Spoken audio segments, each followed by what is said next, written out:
Hello my dear friends, you're on the Military Summary channel, and today we will discuss the situation in Ukraine on the 3rd of July of 2024. Today we have lots of very interesting updates, so let's start. Today is another very bad day for the Ukrainians. 2 days in a row, the Russians publish lots of strikes on Ukraine airfields. Just during the previous 48 hours, the Ukrainians saw a significant number of aircrafts and helicopters.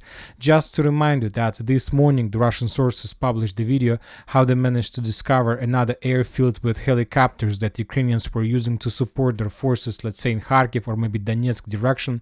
And as a result of Iskander strike, the Russians managed to destroy either helicopter, both helicopter, engineering crew and ammo depot. I'll remind you that just yesterday the Russian sources published the video how they managed to discover the entire squadron of Su-27 bombardments, and as a result of another Iskander strike, that squadron was completely destroyed. And I thought, probably everybody thought that was the end, that nothing more, the Russians can't show us anything more. But today the Russians continue surprising us, and today, right before we start making the video, the Russian sources published another video, but this time from Kryvyi Rog, from the airfield of this city. In this video, for example, we can see how the Russians managed to discover another concentration of Ukrainian aircrafts. In this case, the Russians managed to discover lots of significant number of Su-25 aircrafts. This is not, of course, Su-27. This is not Su-24 that can use Storm Shadows or that can use Hammers or JDAM bombs. This is just Su-25, but this is also a very important machine that support infantry on the ground. And as you can see, as a result of Iskander strike, another group of aircrafts were destroyed. So summarizing everything, I believe that during the previous 48 hours, the Ukrainians lost up to 10 aircraft machines, including helicopters and aircrafts of different types. Significant losses of armed forces of Ukraine. And I'm not even sure how the Ukrainians are planning to resolve this issue, and now they need F-16s immediately, probably. Now let's move to Dnipro. We have also very important update from the city. The Russians bombed the territory of industrial zone in this area, and according to information we have, the Ukrainians were preparing and creating the bombs and missiles exactly in this industrial zone that later the Ukrainians were using, let's say, on attacks on Crimea or on the territory of Russian Federation. So summarizing everything, the Russians during the previous 48 hours managed to get significant results. Furthermore, as talking about bombings and additional attacks, the Russians published the additional videos from different directions. For example, in this video from Kherson direction, we see how the Russians managed to discover another temporary position of the armed forces of Ukraine and to destroy the entire building with the use of FAB 1500 or FAB 500. A little bit further in the northern direction, but in the same Kherson area, a few more buildings were destroyed, and the Russians are saying that these buildings the Ukrainians were using as the basis for FPV drone operators. As in comparison with the Russian results, the Ukrainians also published the video how they managed to discover another Russian air defense system, or the radar, just a standalone radar somewhere in the fields to the south of Tokmak. And for this, to destroy this air defense, the Ukrainians were using HIMARS missiles. But if you take a look in this video, you're gonna see that the Ukrainians probably missed the target. Maybe they managed to damage the radars, but obviously not to destroy completely. Now let's move to the situation on the ground, and first we're going to talk about Staromayorskaya and Urozhaina. The Russians resumed their attempts to capture both cities and in both directions. In this video we can see how the Russians were storming and attacking the Ukrainian positions between Staromayorskaya and Makarovka. The Russians were using motorcycles, very fast and very reliable type of equipment these days. And summarizing everything, most of the mappers have updated their maps and colored this territory as the area under complete Russian control. If we go back on map, we're going to see that the Russians were attacking something like this. Most likely they managed to enter this tree line, and the main purpose of that attack was to capture these two lines completely and to get the farms that located in this northeastern part of Staromayorsk. As for Urozhaina, the Russians published a lot of videos of how it just bombing and attacking the city. Probably they resumed artillery preparation before possible offensive that is going to take place or happen during the next few days. As for South Donetsk direction, we haven't received anything special, just few geolocations, few videos of how the Russians were hunting and attacking the Ukrainians to the south of Prichistovka. I'll remind you that currently Prichistovka is the most focused and most concentrated area of Russian fire. A lot of geolocations, a lot of videos we've been receiving from this area since the beginning of June. And for example, I'll remind that probably one of the most interesting video we also got from the same direction, the video how the Russians managed to discover the minefield, and as a result of a mortar strike the entire minefield was destroyed. So we see a lots of geolocations and lots of videos from this area that took place in June and July, which confirms that most likely very soon the Russians will try to capture the village itself. As for the area between Ugledar and Konstantinovka, we have just one report from pro-Ukrainian mappers who reported that the Russians, as a result of offensive, managed to improve their positions between Volodymyrovka and Vodyane, getting additional tree lines in the fields. And the most important information is that the current distance between the edge Russian positions and the main supply road is around 3 kilometers. So the Russians are getting closer and closer to the main supply road. But as for the main supply road, today we got also very important geolocations that took place in the vicinity of Konstantinovka, and I'm talking about these two videos of FPV drone strikes. So from first point, from first view, we can't say that there is something special, just regular FPV drone strikes on Ukraine armored vehicles and personal carriers. But the thing is that most of these strikes took place on Ukrainian side of T0424 road. So once again, this is the main supply road that Ukrainians used to use for rotations, for redeployment of forces from Konstantinovka to Vodyane, and then from Vodyane to Ugledar. And during the previous phases of the special military operation, most of the FPV drone strikes took place exactly between Mykoyska, Volodymyrovka, and Konstantinovka, Novomikhailivka. So between these fields and the fortifications and the tree lines. And starting off today, we start receiving updates of FPV drone strikes, let's say on the Ukrainian side of the same road, which confirms that the Russians have already established complete control over, not physical, but for now just FPV drone control over T0524, because the drones are flying, as you can see, much further in the, to the west from this road, which is very important. Now let's move further in direction of Krasnogorovka. Today we got lots of very interesting details and updates. The most important is that the Russians captured completely the farms that located in the western part of Krasnogorovka itself. So this information was provided by pro-Ukrainian mappers. And as for geolocations, we have confirmation that the Russians managed to move along this street, along Akademika Koroleva street. So this street was captured by the Russians. At least maybe the Russians managed to move even further in the northwestern direction, but the geolocation that we receive confirms that the Russians control at least this part.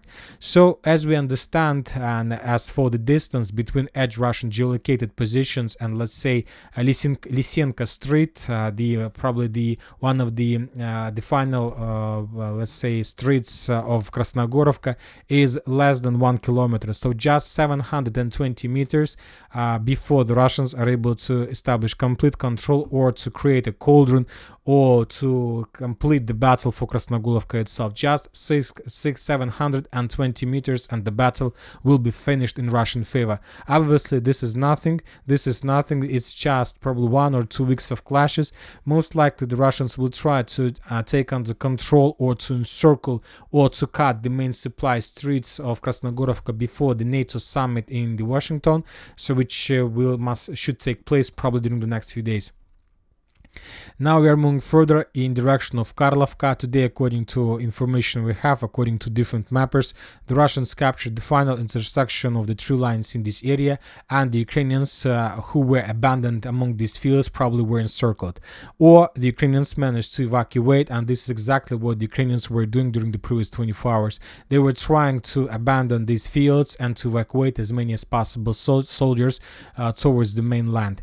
As for Novoselovka Pershe, Vkhod, Yevgenievka. In this video, in these areas, you can see we also received significant number of geolocations and videos, and most of them were how the Russians were FPV droning and hunting and attacking the Ukrainian soldiers, Ukrainian personnel carriers, armored vehicles in this area. And we can see the same story. The Ukrainians were trying to evacuate their soldiers, their vehicles from the area of Novoselivka-Pershets towards Pokrovsk, towards the mainland, towards more reliable and secured position.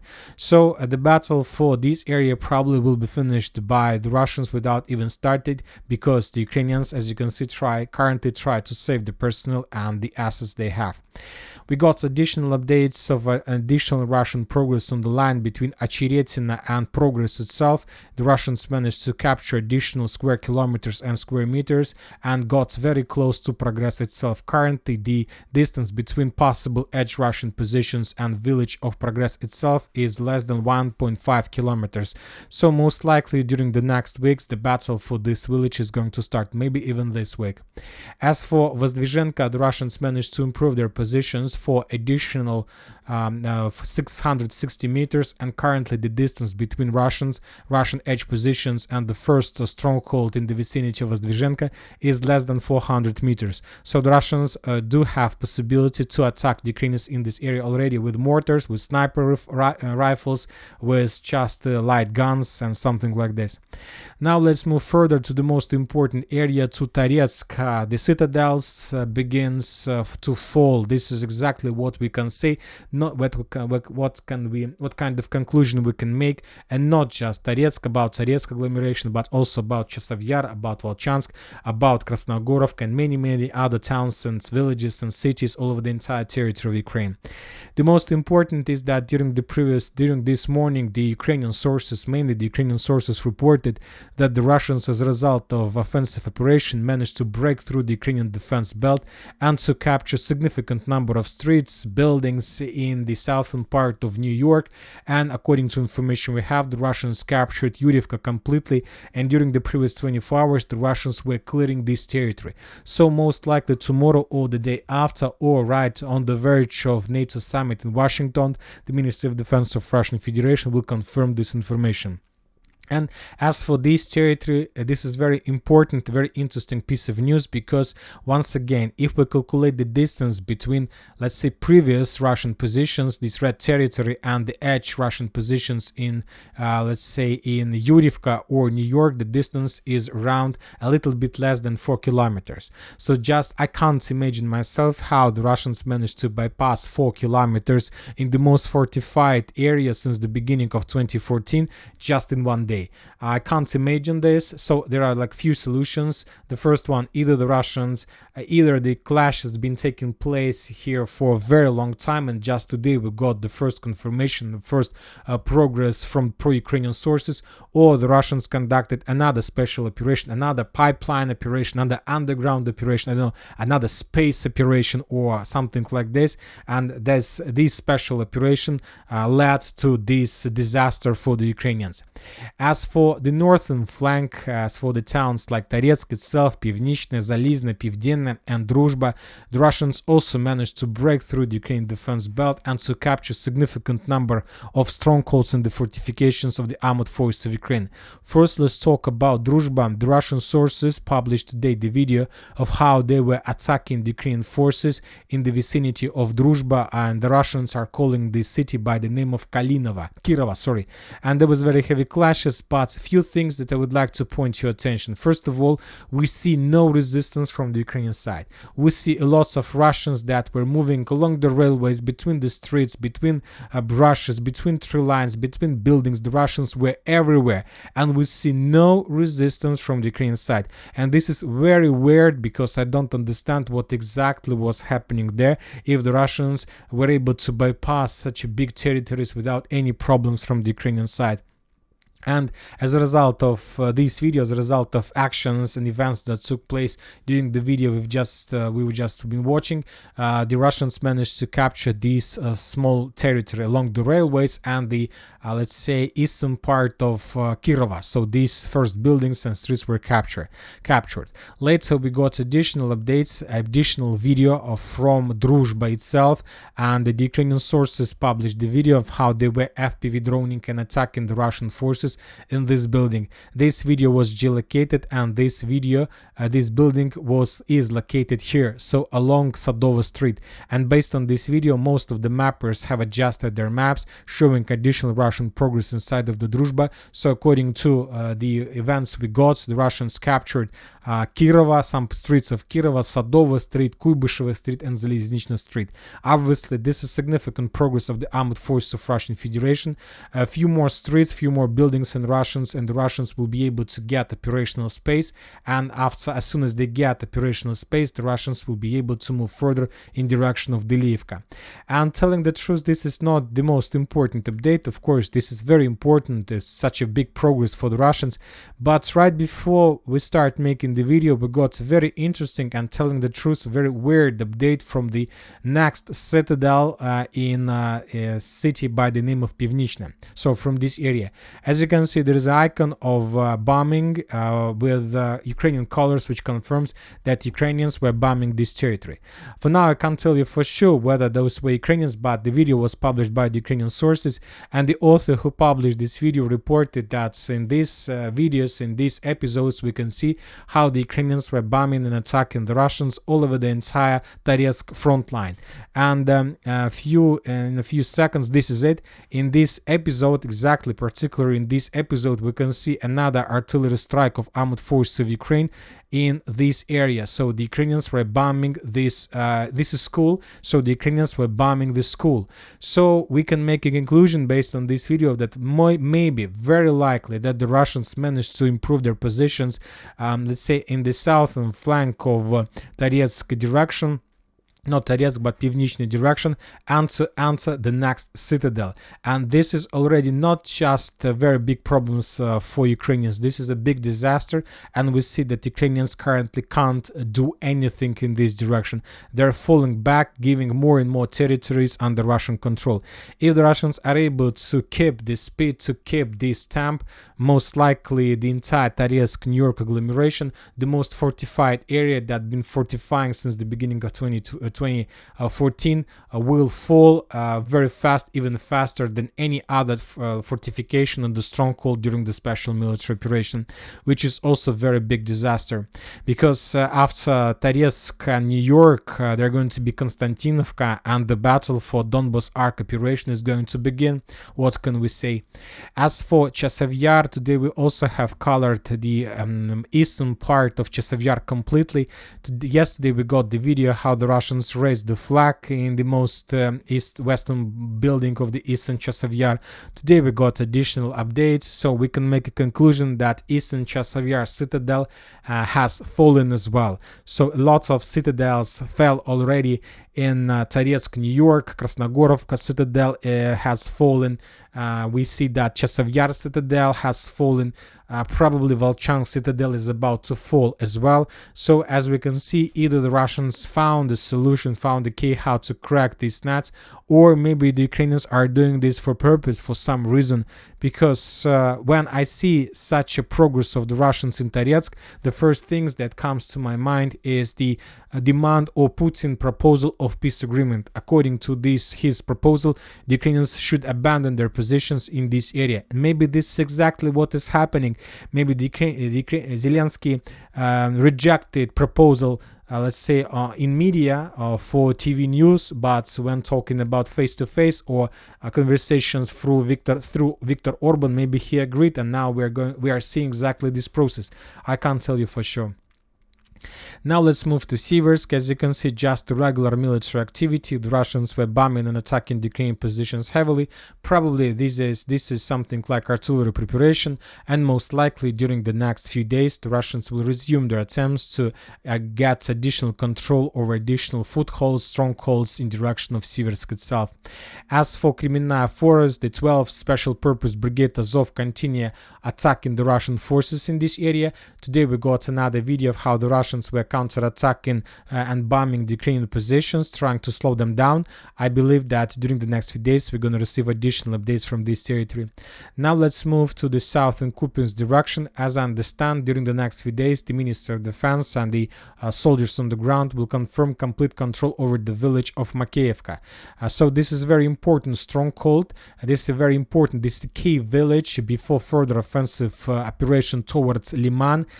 But of course there are lots of strongholds in the fortifications between Zherebets River and Liman, but if the Russians are able to bypass these strongholds, then as you can see there is nothing more that can slow down the Russians to get the northern part of Slaviansk. Something tells me that the battle for Slaviansk is going to start very soon. Today we got some updates and confirmations of Russian aviation strike inside of Barova, the area where the Ukrainians redeployed the force of 3rd Azov and the 67th Brigade of Armored Forces of Ukraine. As for the northern Kupiansk direction, we have additional updates. The Russians were trying to improve their positions along the railways from Kislovka-Kotlarovka towards the Rocade, but that attack was repelled by the Ukrainians. Anyway, we see that the Russians, without any stop, without any pause, decide to move further in the direction of Kupiansk, all over the entire line of combat contact, starting of Pershatravneva and finishing somewhere in the vicinity of Masazharivka. Now let's move to Volchansk direction. As we discussed in the previous updates, the most important piece of news is that the Russians, according to information we have, managed to cross Seversky Donetsk River and to establish a foothold on the Ukrainian side of the river. And we see that Ukrainians also show no resistance in this direction. For now, we don't know for sure where exactly the Russians created the foothold. We got this update from the Group of Forces North report, but probably if the Russians will get additional success, additional progress, most likely sooner or later we're going to start receiving photo or video confirmations. But according to my understanding, I believe that the Russians established a foothold in the vicinity of the village by the name of Prilipka. As for Liptsy direction, nothing special, just a regular activity. The Russians were bombing and attacking the Ukrainian forces all over the line of combat contact. And probably the most important update from this direction is that the governor, the head of the military authorities of Kharkiv reported that from now on the Russians have possibilities to attack every single square centimeter, square kilometer inside of Kharkiv itself with FAB 500. So for now the Russians don't need to use very expensive missiles or drones. They can use FAB with the guided module, and it's very cheap and less not so expensive. And now the Ukrainians lost their feeling of security. I'm talking about military forces. Now they need to find a solution how to bring down the Russian bombs or something like this, and probably they found a solution, and the solution is very simple. Joe Biden allow Ukraine to attack with the United States weapons only in the Belgorod region. So this is the only way how the Ukrainians can reduce the bombardments of Kharkiv, just by attacking the territory of Belgorod and Russian Federation, which is obviously going to take place very soon, and it's already taking place. As for northern direction, we also got two videos of how the Russians were bombing the Ukrainians in Chernigov area. We don't know for sure what is this. Maybe this is like artillery preparation, or it's just an attempt to scare the Ukrainians as much as possible, or to force them to keep some reserves in this direction as well. And the same video we got from Sumy area. Also the Russians were bombing the Ukrainian positions, and maybe it's another artillery preparation before another sabotage group enters this area, or the Ukrainians were trying to force the Russians were trying to force the Ukrainians to keep some forces in this direction as well. And that's it for today. Military Summary channel reminds we condemn any violence in the world. Thank you for watching. Subscribe to my channel, put your likes to my Patreon, and have a good day. Bye bye.